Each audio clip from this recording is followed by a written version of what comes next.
दोस्तों अक्सर हम सोचते हैं कि ताकत के लिए काजू बादाम खाने चाहिए, चिकन मटन होना चाहिए, बड़े बड़े गीजा होनी चाहिए, तब जाकर ताकत आती है या जिस्म मजबूत बनता है। लेकिन आज हम आपको हजरत अली रजी अल्लाह ताला अन्हु की ताकत के बारे में एक ऐसा वाकया बताने वाले हैं जिनके घर में अक्सर फौंके होते थे, जो 3-3 दिन लगातार रोजे रखते थे और फिर पानी पीकर इफ्तार किया करते थे, मगर फिर भी इनकी ताकत के बारे में जानकर आप सब लोग हैरान हो जाओगे। इसलिए आप इस वीडियो को आखिर तक जरूर देखें और मेहरबानी करके शेयर भी कर दें ताकि और भी लोगों तक ये वीडियो पहुंच जाए।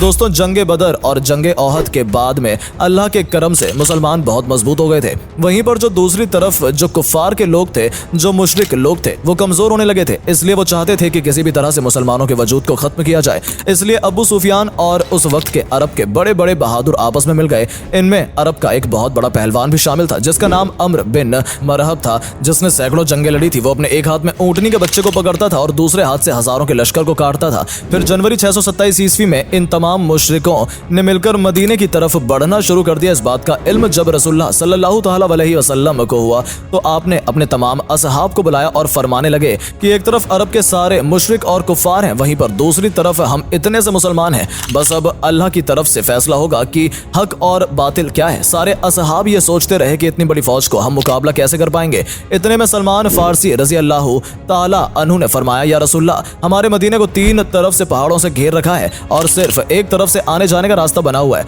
अगर हम उस रास्ते पर एक बड़ा सा गड्ढा खोद देते हैं तो फिर कोई कुफ्फार खुले तौर पर मदीना पर हमला नहीं कर सकेंगे। इस बात को सबने बेहतर समझा और फिर सब लोग गड्ढा खोदने में लग गए। फिर 6 दिनों तक तमाम मुसलमान लगातार गड्ढा खोदते रहे। बिलाखिर मदीना की हिफाजत के लिए 5.5 किलोमीटर लंबी, 4.5 मीटर गहरी और 9 मीटर चौड़ी एक गड्ढा खोदी गई। और फिर जैसे अबू सुफियान, अम्र बिन मरहब और अरब के बड़े बड़े बहादुर मदीने के करीब आए तो उन्होंने देखा कि मदीने के बाहर एक बहुत बड़ा गड्ढा खुदा हुआ है। यह देखकर वो हैरान हुए और सोचने लगे कि इन लोगों ने आखिर इतना बड़ा गड्ढा खोदा कैसे है और अब हम मदीने पर हमला कैसे करेंगे। उसके बाद 6 हफ्तों तक मदीने से बाहर बैठे रहे। फिर अम्र बिन मरहम ने कहा कि ये तो मेरी तौहीन है। इतना कहते हुए उसने अपने घोड़ों को उस गड्ढे में उतार दिया और जैसे जैसे करके उसने गड्ढे को पार किया और मदीने में पहुंच गया। फिर चीख चीख कर कहने लगा, ऐ मुसलमानों, झूठे खुदा के दावे करने वालों, अगर हिम्मत है तो आकर मुझसे लड़ो या फिर मेरे हाथों मारे जाओ। ये सुनकर सारे मुसलमानों ने अपनी नजरें झुका ली और खामोश हो गए। इतने में हजरत अली रजी अल्लाह ताला खड़े हुए और कहने लगे, या रसूलल्लाह, आप मुझे इजाजत दीजिए, मैं जाऊंगा। तो आपने फरमाया, ए अली, बैठ जाओ,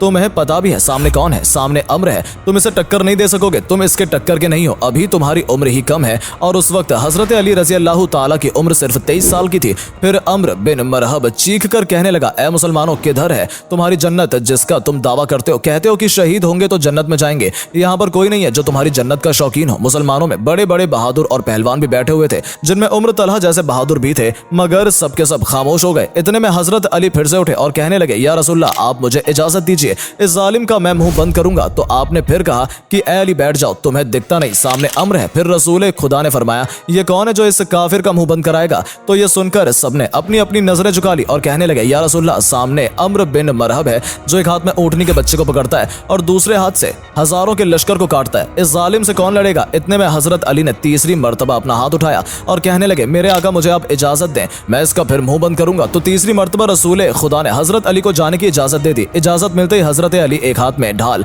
और एक हाथ में तलवार लेकर अम्र बिन मरहब के सामने पहुंच गए। अम्र बिन मरहब का पूरा जिस्म लोहे से ढका हुआ होता है, यानी उसके कपड़े पूरे लोहे से बने हुए होते थे, यहाँ तक कि उसकी टोपी भी लोहे की होती थी। मरहब अपने सामने हजरत अली को देखकर कहने लगा कि तुम कौन हो और यहाँ पर क्यों मरने आए हो? तो ये सुनकर हजरत अली रजी अल्लाह ताला अन्हु ने कहा, मैं हैदर कर्रार हूँ, मेरी माँ ने मेरा नाम हैदर रखा है। दोस्तों हैदर कहा जाता है एक माहिर शेर को और कर्रार कहा जाता है पलट पलट कर हमला करने वाले को, इसलिए आपका लक़ब हैदर कर्रार था, यानी पलट पलट कर वार करने वाला शेर। अम्र बिन मरहब फिर से कहने लगा, जैसे तू आया है वैसे ही वापस चला जा, मैं बच्चे को मारना नहीं चाहता। हजरत अली ने फरमाया, मगर मैं तो तुझे मारना चाहता हूँ। तो ये सुनकर उसको गुस्सा चढ़ गया और उसने आगे बढ़कर वार कर दिया। हजरत अली ने उसके वार को अपनी ढाल पर रोका। फिर उसने आप पर 3 वार किए, आपने उसके तीनों ही वारों को रोक लिया। फिर उसने हजरत अली पर एक जोरदार वार किया जिससे आपकी ढाल के 2 टुकड़े हो गए और उसकी तलवार जाकर आपके कंधे पर लग गई, यानी कि आपका कंधा जख्मी हो गया। अब हजरत अली हैदर कर्रार बने, यानी कि पलट पलट कर हमला करने वाले बने। आपने पलटकर अम्र बिन मरहब पर एक ऐसा वार किया जिसने मरहब की ढाल को तोड़ दिया। फिर आपकी तलवार जाकर सीधे मरहब के कंधे पर लगी।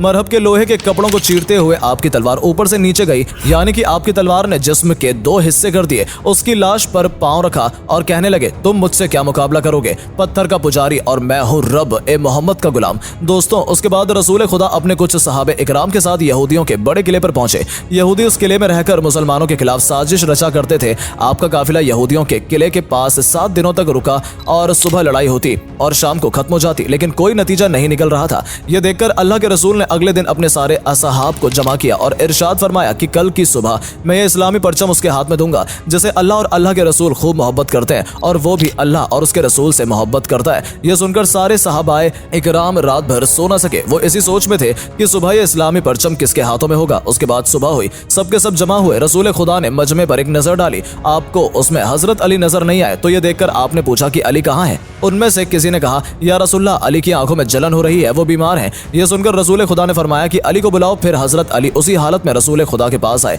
उस वक्त आपको तेज बुखार था। यह देखकर अल्लाह के नबी ने अपना लुआब मुबारक हजरत अली की आंखों पर लगाया और फिर इस्लामी झंडा हजरत अली के हाथों में थमा दिया और फरमाने लगे, ए अली जाओ, अल्लाह और उसके रसूल तुम्हारे हाथ फतेह रखें। दोस्तों, उसके बाद हजरत अली उसी हालत में इस्लामी झंडा लेकर यहूदियों के किले की तरफ चल देते हैं। सहाबा इकराम जब हजरत अली को देखते हैं तो उनमें भी जोश भर आता है। हजरत अली जैसे ही यहूदियों के किले के पास पहुंचे तो उन्होंने देखा कि उस किले का जो मेन दरवाजा है वो बहुत बड़ा है, वो बंद है, जिसको 70 लोग मिलकर बंद किया करते थे।